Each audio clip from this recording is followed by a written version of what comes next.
Hello दोस्तों, मेरा नाम चंद्रशेखर है और आज के वीडियो में हम बात करेंगे पुर्तगाल के फैमिली रीयूनिफिकेशन वीज़ा की, जिसको हम D6 वीज़ा भी बोलते हैं।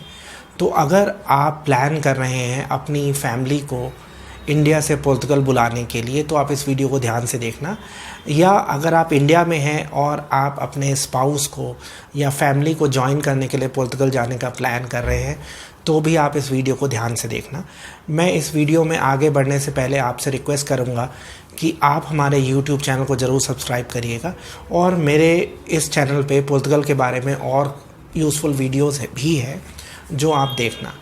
अब देखिए, ये जो वीज़ा है जिसको D6 वीज़ा बोला जाता है, इसको फैमिली रीयूनिफिकेशन वीज़ा भी बोला जाता है। अब ये वीज़ा आपकी जो फैमिली है इंडिया में, वो इस वीज़ा को अप्लाई करके पुर्तगाल आ सकती है आपको ज्वाइन करने के लिए।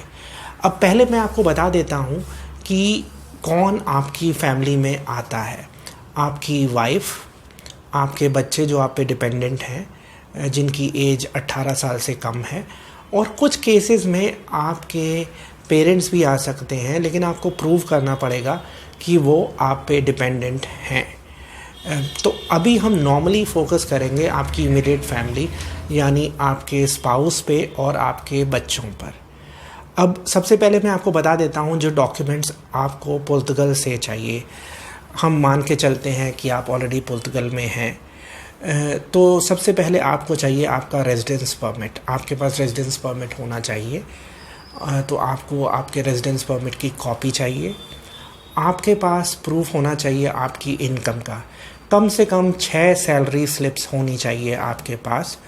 और मैं रिकमेंड करूँगा कि अगर आप सिर्फ वाइफ को बुला रहे हैं तो कम से कम 800 यूरो पर मंथ इनकम होनी चाहिए। अगर आप बच्चों को भी बुला रहे हैं, एक या दो को, तो फिर आपकी इनकम 1000 से ऊपर होनी चाहिए और टैक्स पेड होना चाहिए।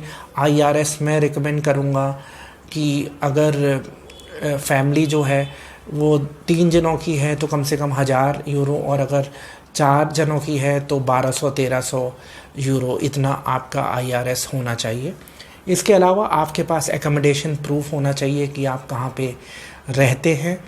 उसके अलावा आपको सेफ से अप्रूवल भी लेनी है फैमिली रीयूनिफिकेशन के लिए। इसके साथ ही आपको एम्प्लॉयर से कॉन्ट्रैक्ट चाहिए।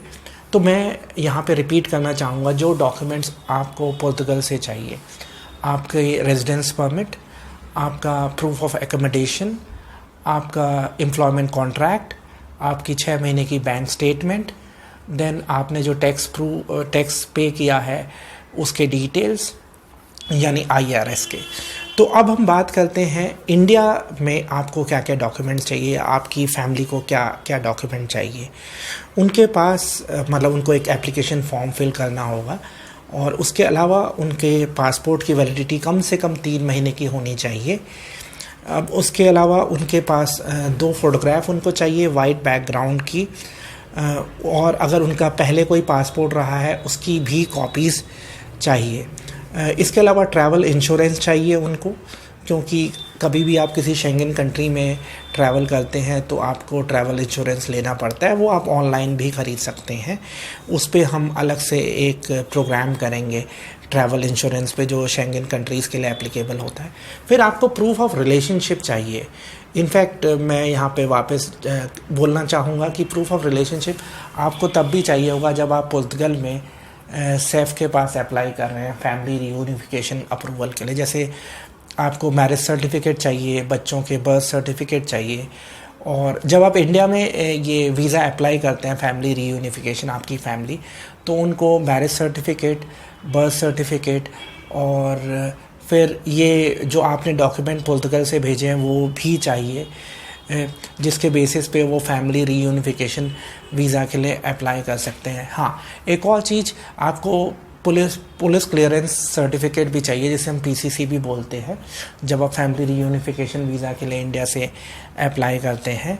और उसके अलावा अगर आपके पास कोई बैंक स्टेटमेंट है आपकी इंडिया की, वो भी आप लगा सकते हैं।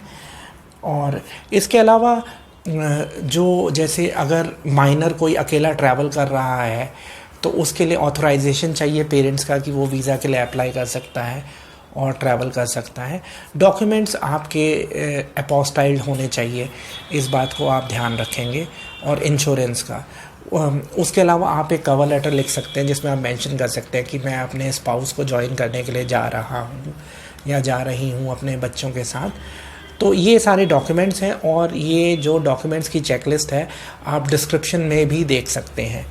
तो अगर आप प्लान कर रहे हैं अपनी फैमिली को इंडिया से पुर्तगाल बुलाने के लिए और आपके कोई सवाल हैं तो आप स्क्रीन पे दिए गए नंबर पे मुझसे पूछ सकते हैं और मैं आपके सवालों के जवाब देने की कोशिश करूँगा। इसके अलावा आप कमेंट सेक्शन में भी मुझसे अपने सवाल पूछ सकते हैं।